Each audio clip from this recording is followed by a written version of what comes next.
Good morning. May it please the court. My name is Daniel Leibowitz, and I represent the appellant, Charter Communications LLC, in this appeal. Counsel, Your Honors, what we have here is not a novel issue, and from procedurally, I would reserve 3 minutes for rebuttal, please. It's not a novel issue. The issue before the court is the trial court's denial of a motion to vacate default against my client. While not novel, I would say that it contains several unique factors which are identified in the case law of this court and which I think are pertinent to the decision here. So we have a hearing on October the 4th of last year, 2018, at the trial level, which denied my client's motion to vacate the default judgment. The standard of review here is agreed to based upon the pleadings, which is an abuse of discretion. I do note, for the sake of clarity, that this court explained what that means in All-State Floridian Insurance Company versus Ronco Inventions LLC, and in that case, actually, they granted the motion for relief from the default judgment, and the case talks about the burden as it relates to the abuse of discretion standard. And it talks specifically about the principle of liberality, which is what we're here for. And that's well settled in Florida law. I would note that that's contrary to the briefing by the appellee in this case. But nevertheless, we start from the principle of well settled Florida law, as I mentioned, that deciding cases on the merits is preferred. So again, we get back to that principle. But you still have the three-prong test to emphasize. That's correct, Your Honor. I'm wondering if your toughest burden is the excusable neglect. Fair enough, and I will gladly address that. And I want you to confirm a factual matter for me. When your registered agent is sending this stuff to your client, it is going to at least 7 people. That's correct, Your Honor, although that was not evidence before the trial court. That is part of the briefing, and it's noted in the footnote in the appellee's briefing. So that was not what we're here to talk about, is what the trial court considered. That was not evidence or anything that was argued to the trial court level, but I have no way of denying that, Your Honor. Okay. So that you are correct.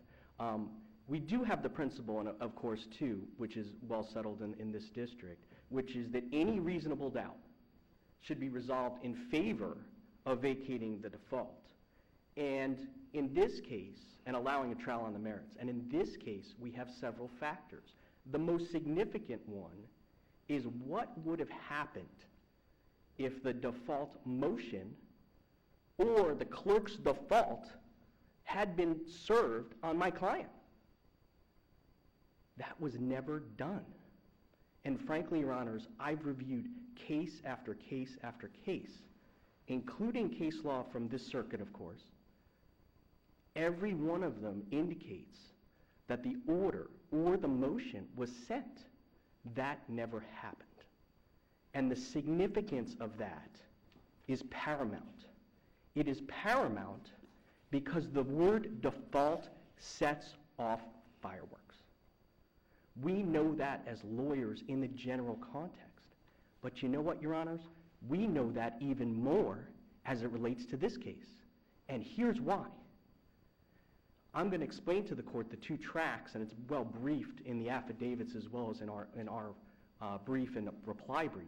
There's 2 tracks that my client has set up, procedural tracks, if you will, for handling these 2 different types of cases. There were 2 cases involved here. But the issue is that the default never gets sent to anybody. And when my client became aware of the default... That's beyond dispute. That is beyond dispute. But there were multiple pleadings served on your client. Agreed, Your Honor. And no action at all taken. Agreed, Your Honor. But keep in mind, those pleadings... So if you're the concern about if they didn't receive the default, then the concern would be were they diligent in rectifying the situation?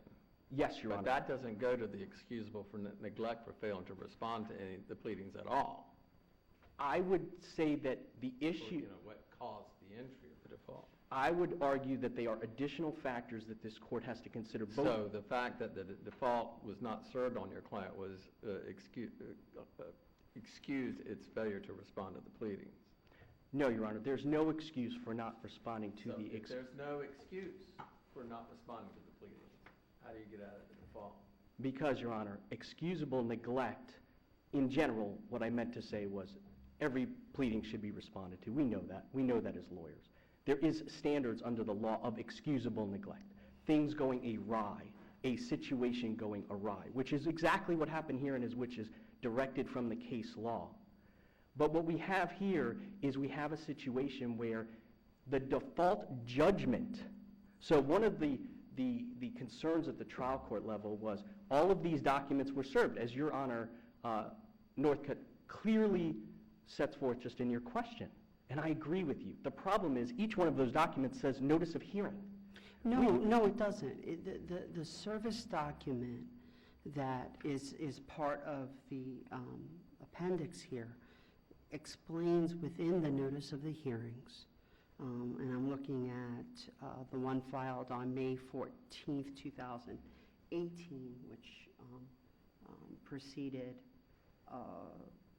6 months prior to a notice of appearance of counsel on the part of Charter, that it describes that, here is the date, May 29th, that we're going to proceed forth on plaintiff's motion for entry of final judgment and attorney's fees. And Judge Manning said, to your point in the argument, well, there's a dispute, we don't know, the final clerk's default didn't get there, and Judge Manning made a factual finding. That wouldn't have made a difference because of the prior notices that we were having hearings here.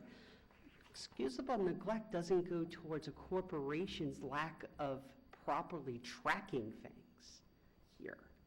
I mean, I still don't understand that argument. Much of the brief has to do with 10 categories, and the person that opens the mail puts an entry in the computer, and then it goes into the pipeline under the, that, the fact is that what we have is notice that the registered agent was served in Tallahassee on if it's a notice of hearing status.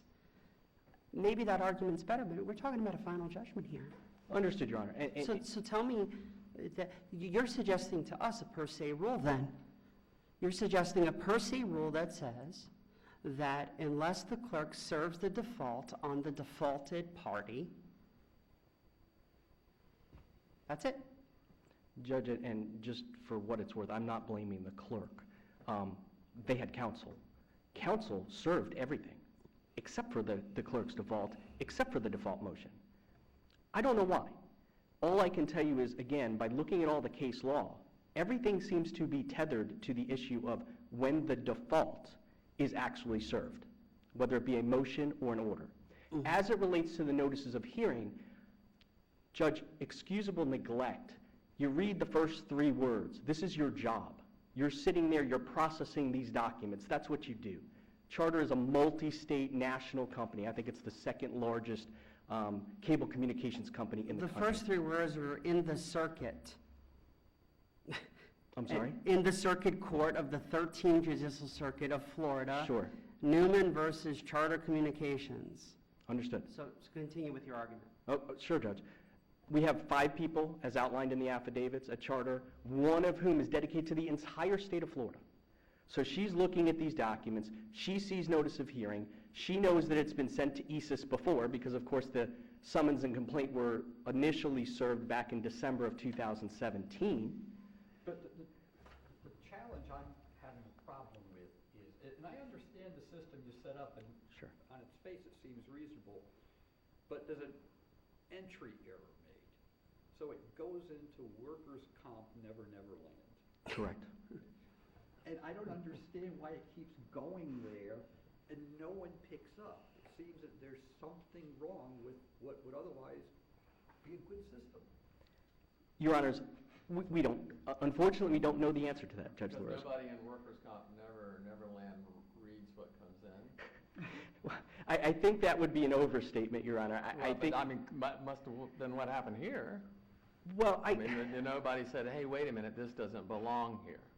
I hate to think that what happened was, and to answer all the questions hopefully in one here, I think what happened was we have a notice of hearing, and people see notice of hearing, and they take that document and they go, and they zip it along the same pathway that they did the others, which goes to ESIS, which is inappropriate in this case. But in the old days, when all this is done by paper, what we have here is an analogous situation where the document comes up and somebody puts it in a drawer, goes on vacation, and, tough luck in that situation. Isn't that how those cases resolve themselves many times? Sometimes they do and sometimes they don't, and I would submit, Your Honor, that the fact that it is electronic may have contributed to this situation because there is no paper. If we have a piece of paper that, for instance, this piece of paper is my pleading, it has the summons on top, I look underneath it, it has a complaint, we see a lot more.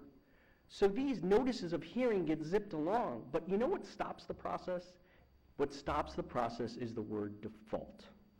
And this is why the failure to file and serve the motion for default and default, clerk's default is so imperative. Because guess what? To the point, when this person is shuttling along these documents going to Never Never Land in the workers' compensation realm, somebody at Charter sees the word default, judgment, and says, whoa. So default carries and invokes in the corporate sense a larger and a bigger bulb amongst one's head than, so final is more so, is not as much as default. No. I think that if they had been So alert. final, In this instance. default. No. Default, so final doesn't suggest finality. Of course it does. Absolutely. Okay. I agree 100% with that. Agree 100%. But the word default, if there had been a motion for default or a clerk's default that was served on Charter Communications, I would suggest the outcome would have been the same. Would have been different, would have been that Charter would have gotten that. I don't know how, though, that retroactively constitutes excusable neglect for failure to respond to the complaint or anything else that had been served. Because it goes to the additional factors which this court should consider, and the trial court should have considered, in giving the benefit of any reasonable doubt to my client, which is, this had the default, the clerk's default, the motion for default, been served on Charter, which it wasn't, would they have responded to the complaint? And the answer is, we don't know. But we know that the law says. That standard, I don't know there could ever be jurisprudence that exists, if you're stating the law the way it is, where a default can ever be vacated. I think I've said it correctly. That is like a standard that basically says, okay, well, we're a big corporation. This bag is supposed to go to Tallahassee where the lawyers are, and this bag goes to Tokyo for manufacturing purposes, right? You send the bag to Tokyo, it never gets opened. They can't do anything with the letters in manufacturing. And your suggestion would then be that if someone found it, 11 months from now, which is the fact pattern here, that's fine too. Well, no. Well, certainly, if it would have been routed correctly and the bag would have been sent to Tallahassee where the learned people with smarter envelopes openers would have categorized it. Sure. And to the 11 months issue, I disagree with the assertion or the assertion that it is 11 months. For this purpose, there's no case law out there that tethers the entry of default or the due diligence prong of the analysis to when the complaint is filed. All right, how about the notice of hearing for final judgment on May 14th? That brings it then to what, 6 months? That brings it to 90 days, I think. So that brings us from the notice of appearance was entered on November 19th of 2000. No, Your Honor. Nope. That's not when charter lawyers enter their first notice of No, Your Honor, because the appearance? hearing in this case was back in October of 2018. Okay, so. So we have it 60 brings days. it to 90 days or 60 days. 60 or something days. So the question is the tethering, and I think I'm still stuck on excusable neglect. It seems like it's just a corporate mistake. Right. Right, and that's, and exactly, and what this court has described it as, and it's a very unfortunate phrase, but it is what it is, which is bureaucratic ineptitude. It is exactly that. There was a system in place, actually two systems in this instance. You had the work comp track, which imagine for yourselves it's a railroad switch, right? So you got two tracks coming together off of one. And if the switch is switched to track 1, that's your work comp track. If the switch is switched to track 2, that's your labor and employment track. This gets miscategorized by the initial agent, CSC, on service and says work comp, doesn't say labor and employment. So everything starts going down track 1 until we get the word default. That's what sets off the fireworks. Within less than 20 days, 19 days, I filed my motion to vacate the default. I suggest to you... Isn't this just, I mean, it sounds like to me that the alarms need to be trained to go off when there's a caption and maybe the word final in it too. That's training. That's training on a corporate level, and this suit is a cost of doing business. Well, I disagree, Judge, and I mean, I think it takes into account, it doesn't take into account one of the other big issues here, which is the meritorious defense. And this court has specifically said that that is one of the other factors that's really imperative. Because frankly, as I've said, and I've made no bones about it, I think in the plea, is this entire judgment is predicated on fraud. All right, so to allow this to go forward is, as you categorize it, a cost of doing business. It's unjustly enriching the plaintiff by giving him $125,000 for work he never did. I appreciate that argument. It still is a tripartite test. We still have other factors that need to be met for the default. Sure. So again, we have 6 months from at best.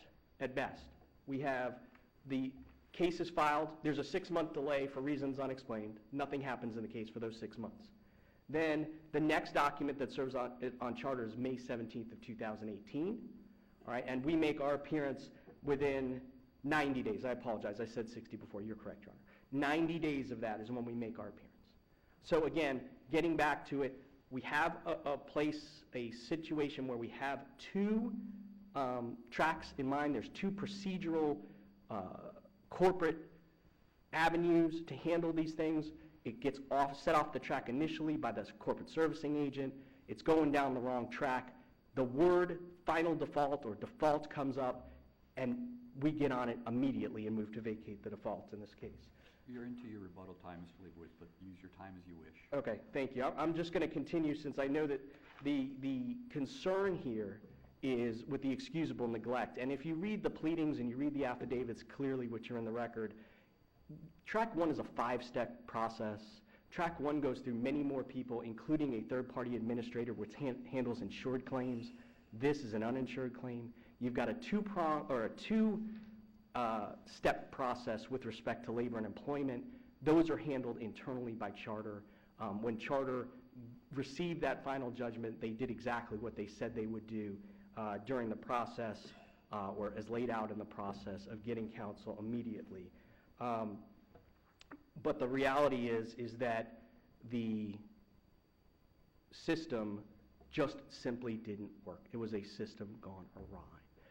We also know that there were several calls made by the work comp adjuster. So there is a person at ESIS, this Jaylene Ferguson, you'll see her affidavits. She made several calls to Mr. Saba to ask him, because there was confusion.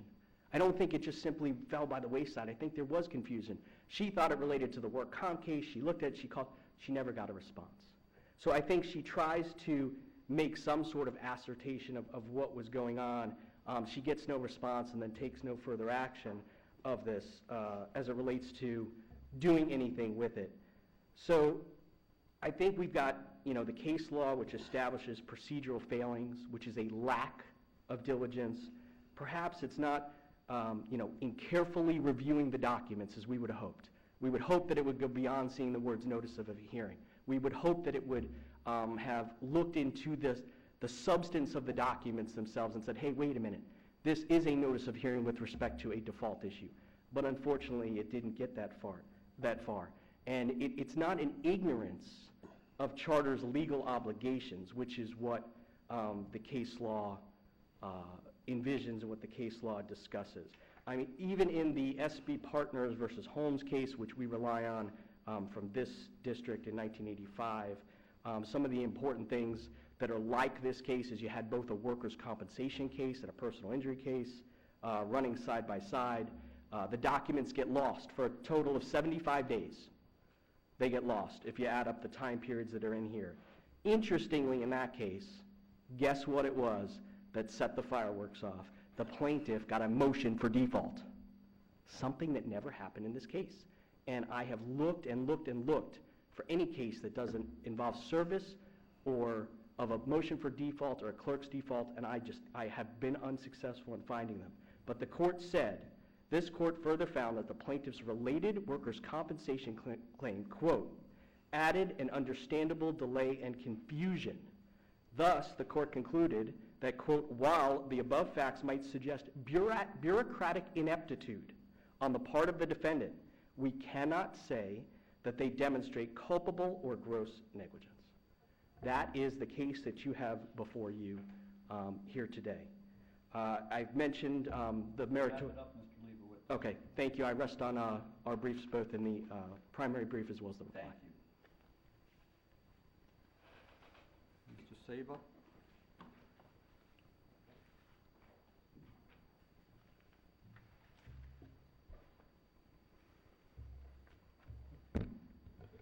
May it please the court, my name is Christopher Saba of the law firm Wenzel, Fenton, Cabasa, and I represent the appellee, Joseph Newman.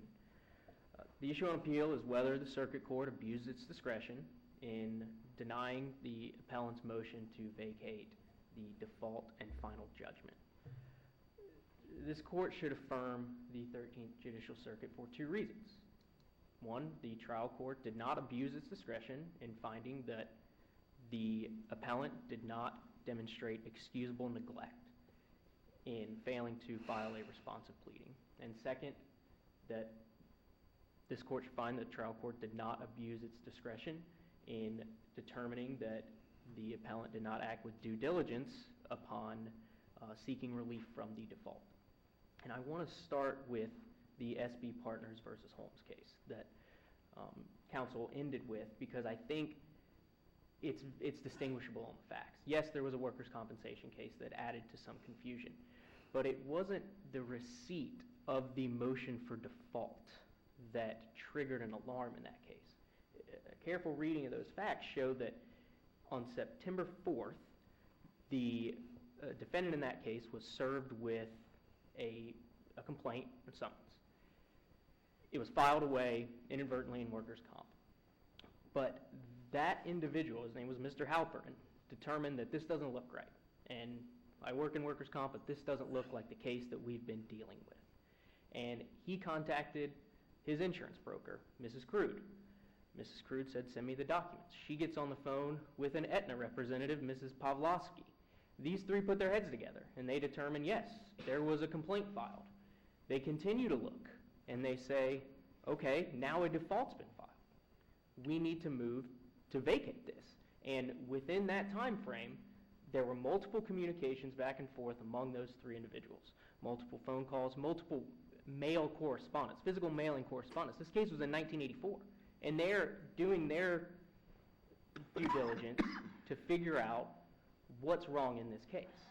And those three individuals investigated, looked at the docket, and found that a default had been entered against them and immediately moved to vacate that default. In this case, we don't have that. We have multiple individuals who just continued to pass the bill. We have Christine Flores, we have Kevin Cook, we have Carrie Rodriguez, we have Jaylene Ferguson. They continue to pass the bill. They get these documents, they say, okay, just keep pushing them down the line, push them down the line.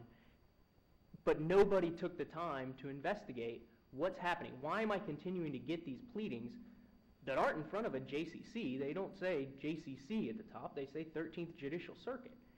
These are important pleadings that clearly are not workers' compensation pleadings, and somebody should be dealing with these. Counsel stated that the motion for clerk's default and motion for final judgment were not served. They were served. They were served the exact same way as the notices of hearings were served. The certificate of service on those documents had the same exact certificate of service. Those as, are the record? Yes, Your Honor. The motion for clerk's default is on page 8 and 9 of the appellant's appendix.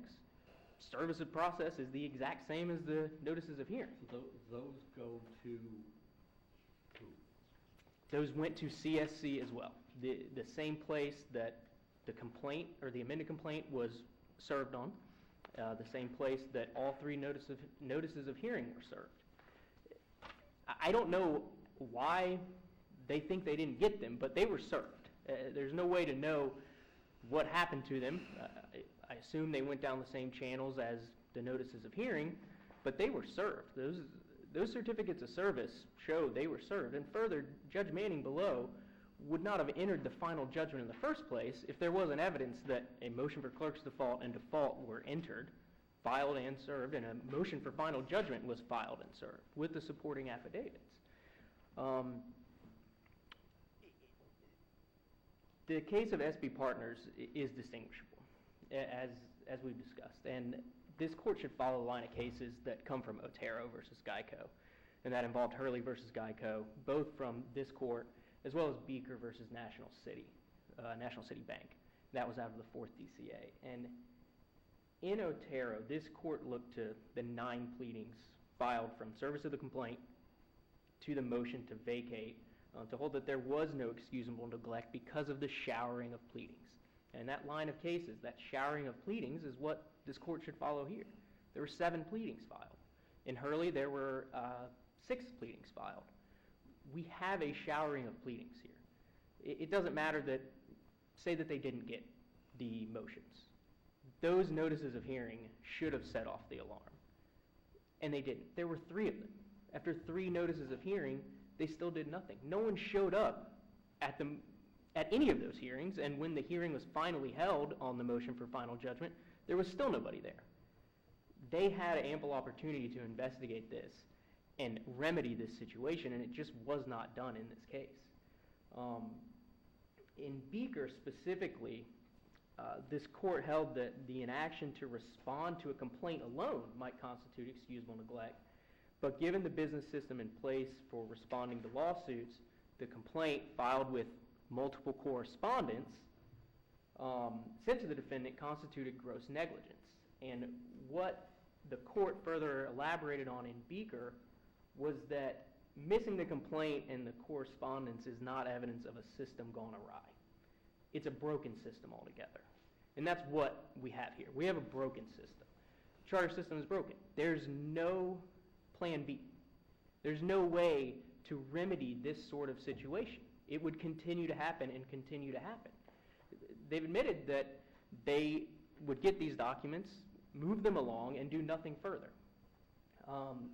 That's a broken system. There's no way to remedy what happened. And Judge Manning specifically addressed that and asked counsel in the hearing on the motion to vacate, what is the plan B?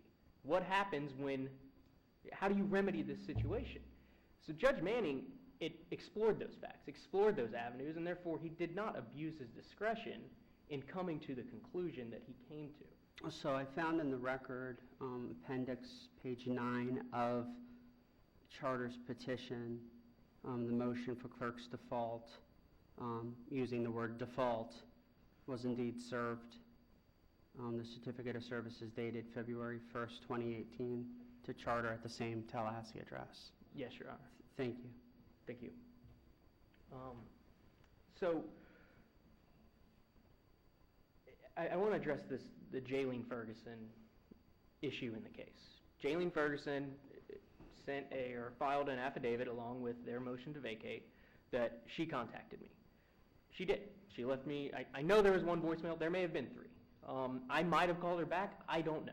I cannot sit here today and tell you one way or the other whether I called her and left her a message, whether I didn't. I know I never spoke to her. The only thing we have in the record is her affidavit that she tried to contact. Sure. Okay. Yes, Your Honor. But what she did, she called and left a voicemail.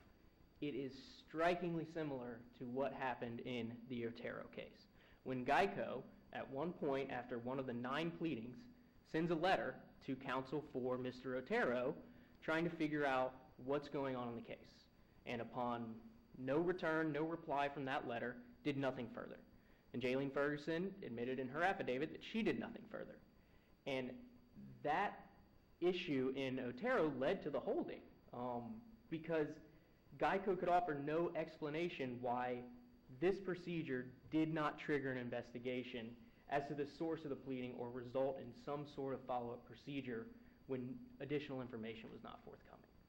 And that still did not happen in this case. It's the exact same issue as the Otero case, as the Hurley case, who involved the same Geico employee actually as Otero, and the Beaker case, where we have this system in place, but 3 additional correspondence are sent and nothing's followed up. Nothing's done. And therefore, the court, in looking at all of these factors, came to its decision, and under the abuse of discretion standard, the liberality principle is not what's in play here. It's abuse of discretion. The liberality principle comes into play at the trial court. That's the legal tiebreaker for a trial court. If they're on the fence about whether we should, if the facts don't plainly point to default or no default, they should let the case go forward. But in this case, Judge Manning, looking at all the factors available to him, all the circumstance available to him, the showering of pleadings, came to the decision that this is not excusable neglect. This is a broken system, not a system gone awry. And therefore, this court should affirm, because the appellant did not demonstrate excusable neglect. Turning to due diligence, swift action must be taken upon first having or receiving knowledge of the default. And in Sukes, this court reasoned that the time frame for determining due diligence begins upon learning of the entry of default, not later on when a summary judgment in that case was filed. And here, knowledge of the entry of default came in February when the motion for clerk's default was filed. And again in March when a motion for final judgment was filed. And again in May, twice in May, the 14th and the 29th, where notices of hearing were filed.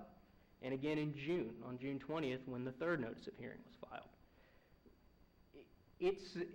Even if we take the last possible date of June 20th, we're still looking at 60 days almost.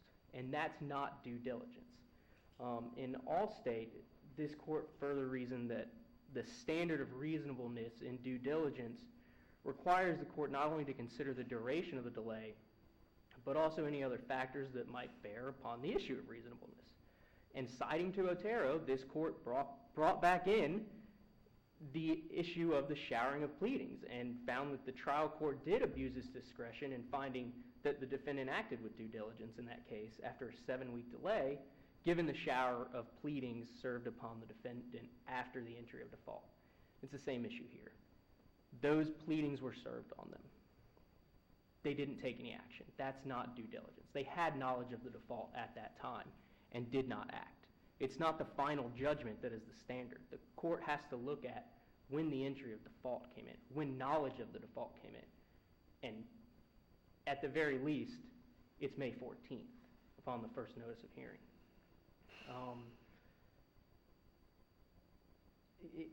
The rule of vacator it's intended to be liberal and all-encompassing. But what it's not is an absolution simply from confessing sentence. There's a standard that has to be met, and there's 3 prongs. And the appellant did not meet those 3 prongs in this case. And the trial court, looking at all the evidence available to it, came to its decision. And for this court to overturn that, it would have to find that no reasonable man could differ as to the propriety of the actions taken by the trial court. That's how this court would have to say that it abused its discretion. And that standard simply has not been met in this case. The trial court did not abuse its discretion in finding that there was no excusable neglect and the defendant did not act with due diligence. And therefore, we ask that this court affirm the ruling of the 13th Judicial Circuit. Thank you, Mr. Sauer. Thank you, Your Honor. Mr. Leibowitz will give you the last word. 1 minute. Thank you. Appreciate the concession. Just for, I know one of the issues was service of the default. Well, it indicates it was served on there. That's not proof that it was actually served. And again, I'm not accusing Mr. Saba of anything, but if you look at the affidavits that have been filed by my client, the person who actually reviewed the information that came through the CSC portal, there's no receipt of those documents. So as far as the motion for default, as far as the default, clerk's default itself, there was nothing that was filed or nothing served on my client in that respect. And I just conclude with this, and I note that appellant, or appellee, excuse me, counsel made the same argument here. In the response pleading or the response briefing, and also stated here, he said due diligence is based on the timing of the entry of default. We, as lawyers, take the law and the wording of the law to be significant. I would submit that the entry of default and my client's knowledge of the entry of default was when it first received that final default judgment, not the notices of hearing, which incidentally is a last point I will point out and is set forth in at least a footnote in the brief. Wrong judge, wrong time, wrong motion. So to the argument of Mr. Saba that nobody appeared, guess what? If they had, there would have been nobody there. Thank you, Your Honors. Thank you, Mr. Woods. Thank you both. That concludes our docket. We are adjourned. All rise.